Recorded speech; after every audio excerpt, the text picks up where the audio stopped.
Of course, there are tens of thousands of subtle nervous system tubes, nadis, branching out in such complex ways that are unimaginable. But we only need to deal with 3. Isn't it convenient? Right? Imagine that we needed to work on what they say 72,000 nadis. That would require a long, long lifetime. But luckily we have only 3 to deal with and to really grasp. If we understand these 3, we understand not only everything that we need to know about Kundalini, but also everything we need to know about the essential spiritual teaching. And this is why I like so much these 2 red and blue snake-like columns, because they teach us so much that about wisdom and right approach to life, that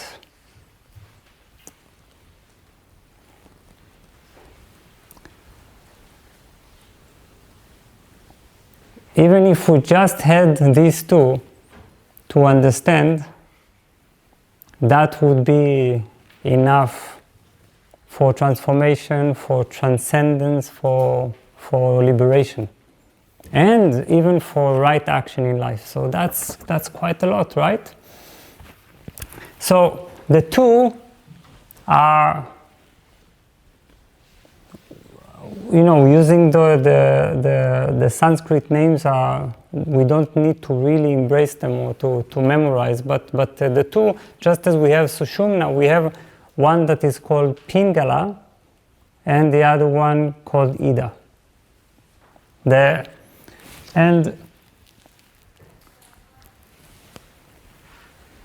And they are very different essentially from one another.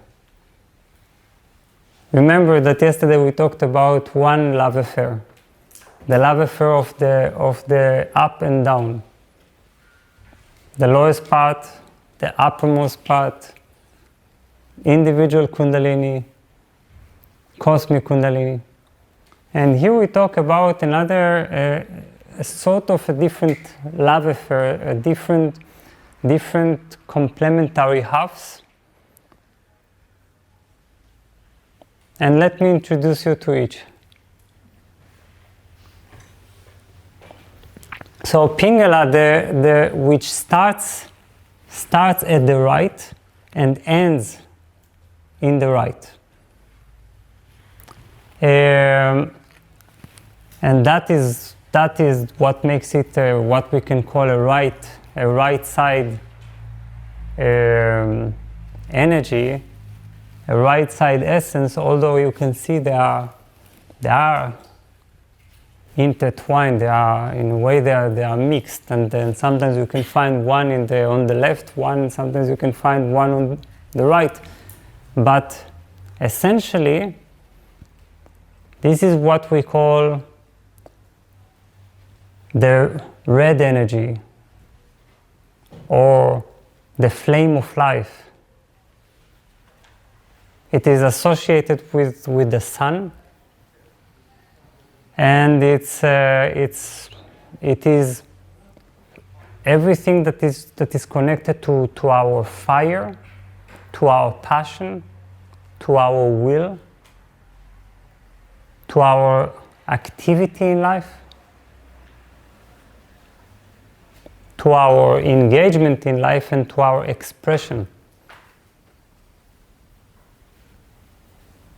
And you can imagine it because both, as you can see, Pingala and Ida, they meet in the third eye and are connected with the two eyes. So imagine it as the eye that looks at the world, that looks outside, and that communicates with the outside. we don't need really two eyes to communicate with the outside. It's enough one. But of course, when we have both our eyes looking outside, communicating and completely identified with activity, we get an obvious imbalance, and that's why many people find themselves in spirituality at all, right? Because they feel exhausted, they feel in a burnout, they feel that something doesn't make sense when they're only engaging, acting, reacting, doing. Life begins to be a strange rat race. And that creates a feeling of exhaustion that sometimes throws us to the other direction, of just not wanting to do anything anymore.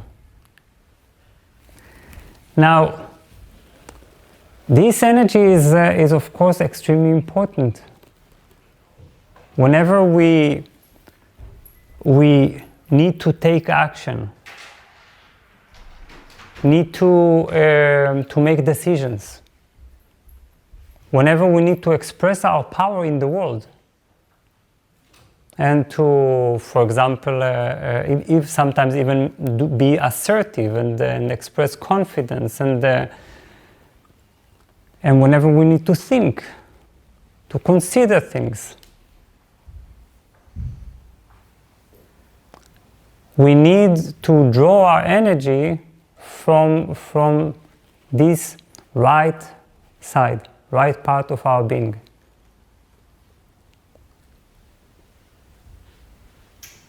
So it's connected to the part that is also courage, that is the warrior, that is the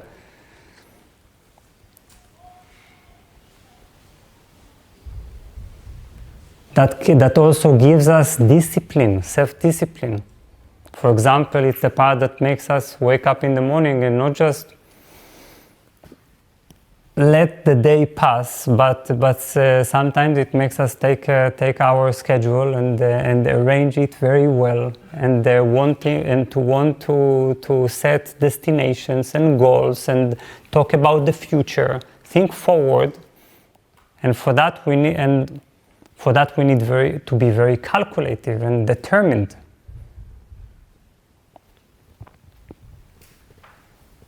We also need to have the power to overcome ourselves, right? Because we have tendencies. We perhaps have addictions and all kinds of instincts that drag us down.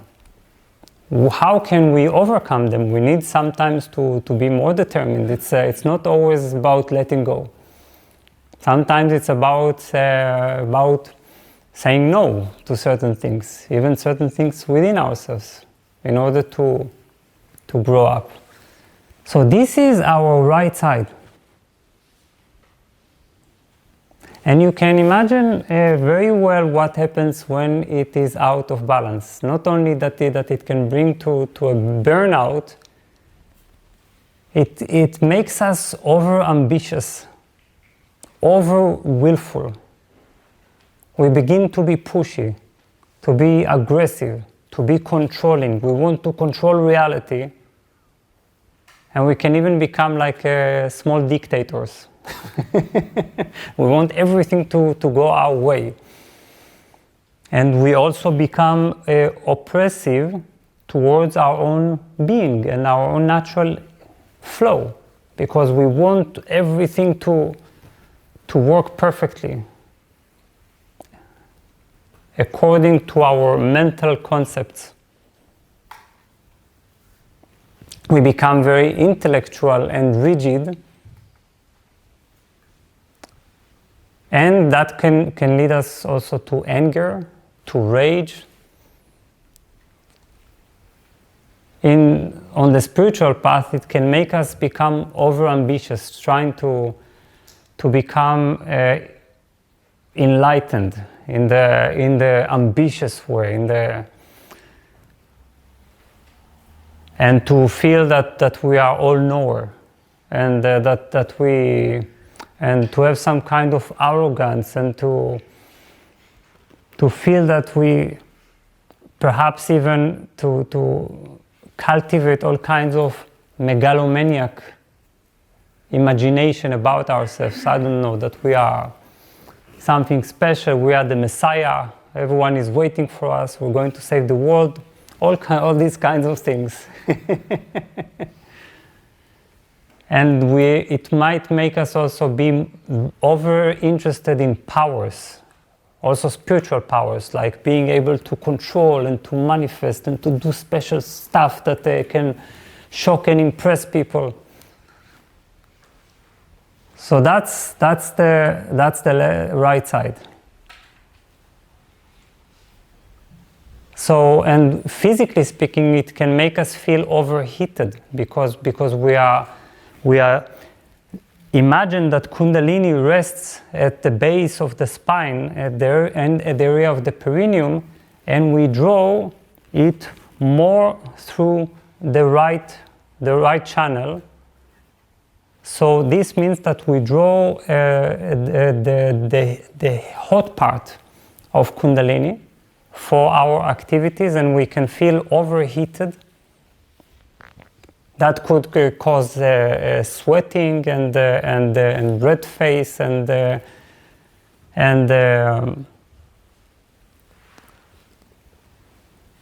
general feeling of restlessness.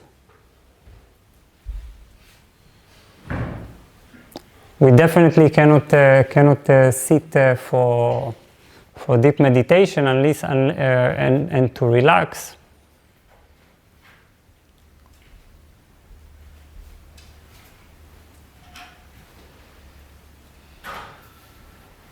Because we are just struggling.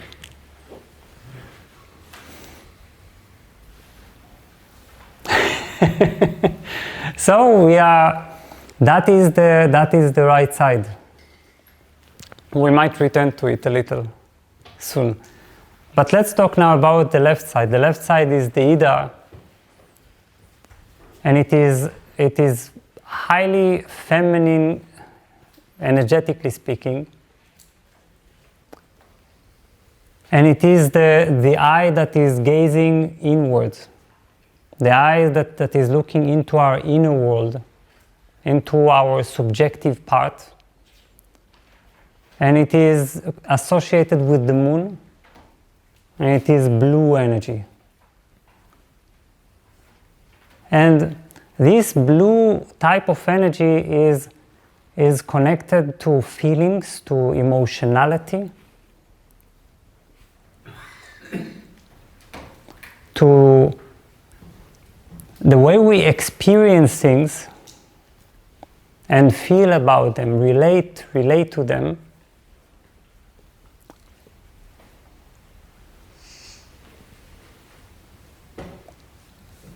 And energetically it's connected to nighttime, to the dark, but not dark in the evil sense, although it is complicated, I will perhaps say that. But generally to the dark, the cooling energy of nighttime. Relaxation, it's the complete opposite. Why am I saying dark? That sometimes it is because Ida is also connected to the subconscious. It's the part where things are unclear, things take place. You see, sometimes things that you can't give them a name. They're too fleeting, too elusive within our inner world, including our subconscious parts. All kinds of forces. Sometimes also negative forces, difficult forces that influence us from the dark.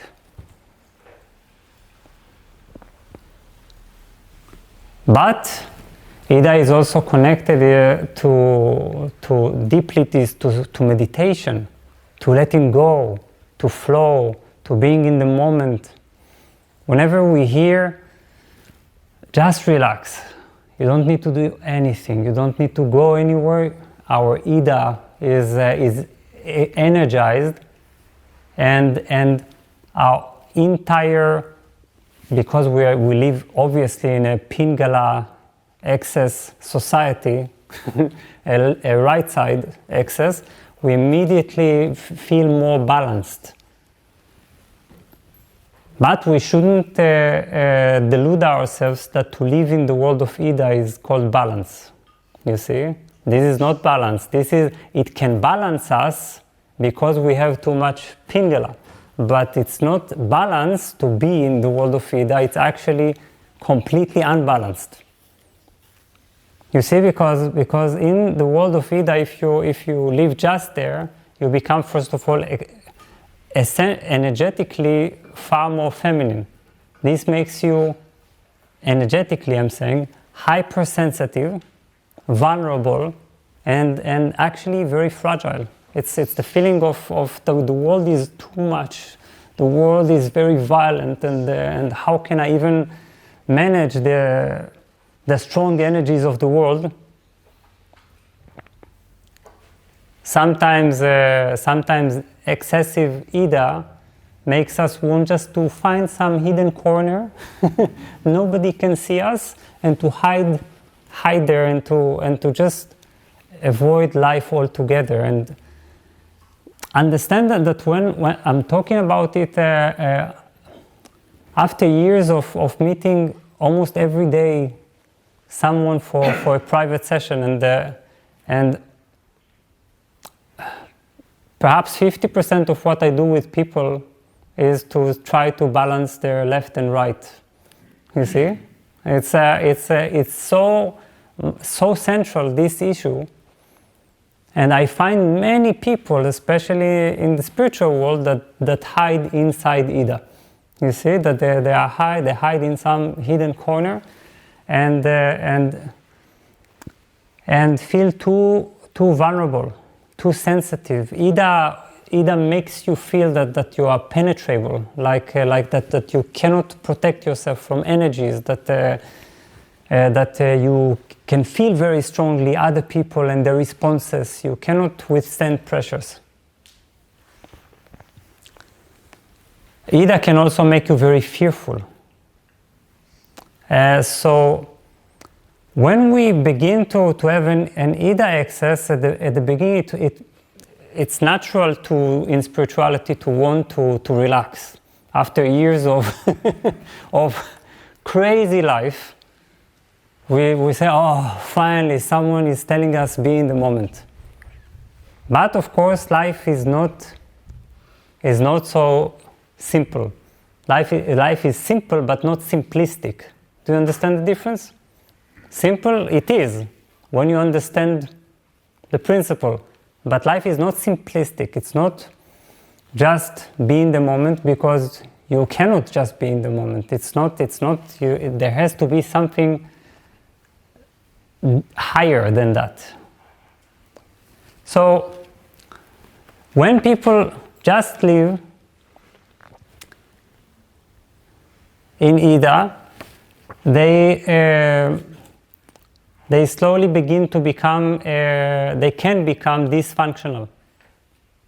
They cannot do things. They don't feel energy even to do and to engage in life, because everything feels too much. Everything feels pressure, tension, stress. So then they begin to minimize. Sometimes in severe Ida imbalance, people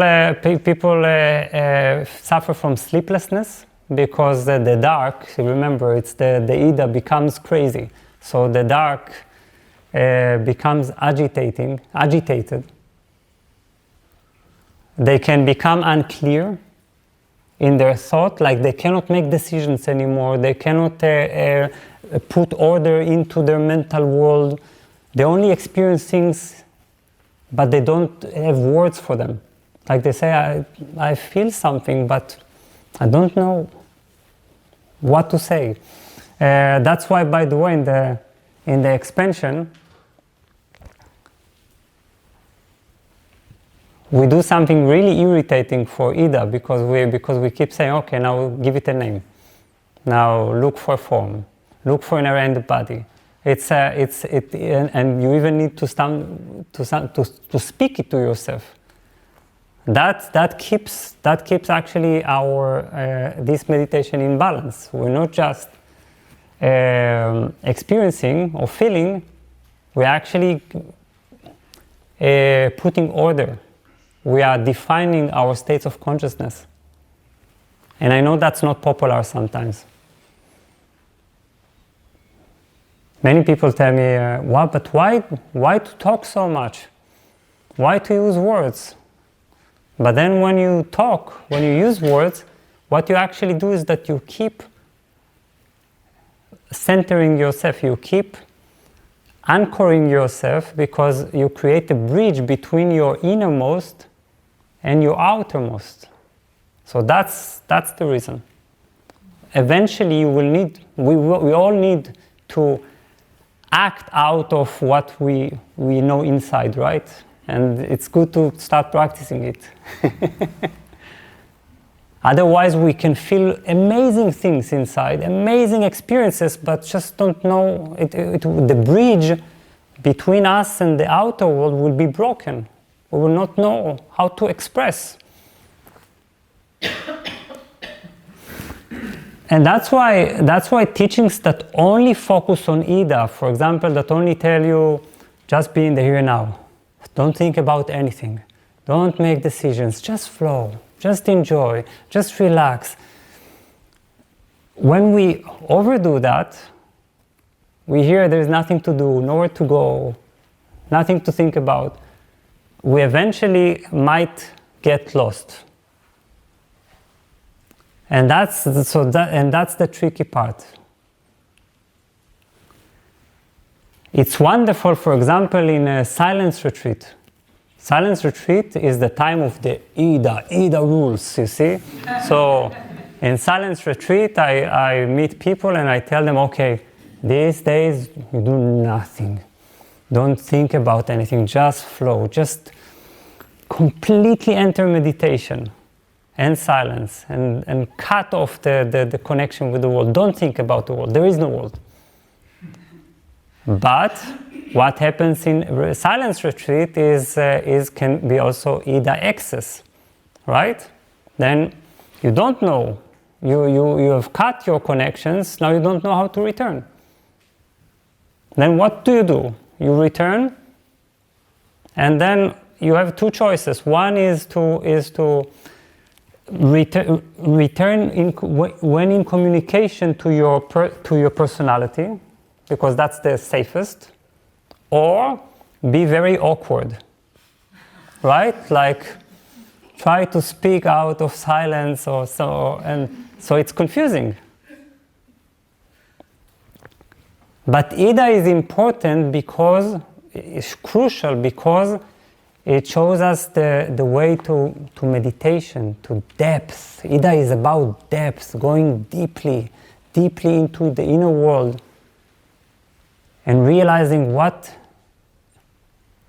an amazing innermost we have.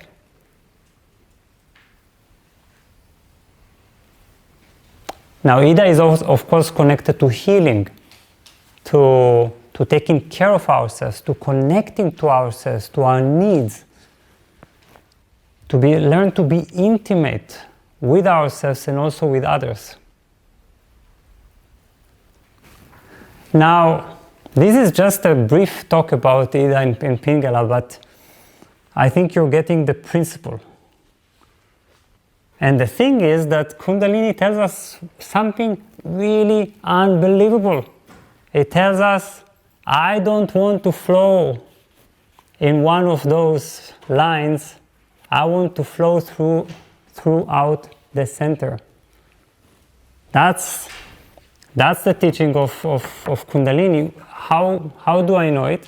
Because whenever the energy, our life force flows more on one of the sides, I meet unbalanced people. You see? And they have either or. And sometimes you need to balance them in an extreme way, meaning to move them to the other side. And then I can tell them, an overactive person, just stop working. Do nothing. You need to take a year off. And sometimes I can tell an IDA person, just stop spirituality. Don't practice right now. Just for 1 year, only make decisions.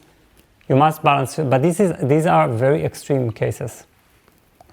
For most of us, the teaching is centering. This is one major element that Kundalini teaches us, that the healthiest state for us as human beings is to be centered. And we all know energetically and intuitively that centering, to be centered, what we call to be in my center, that this is a healthy condition, right?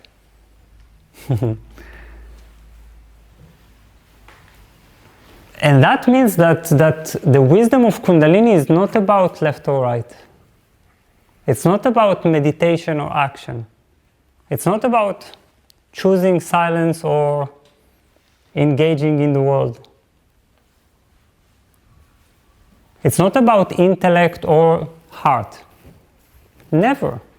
It is about combining the qualities of both sides into a complete wisdom of life.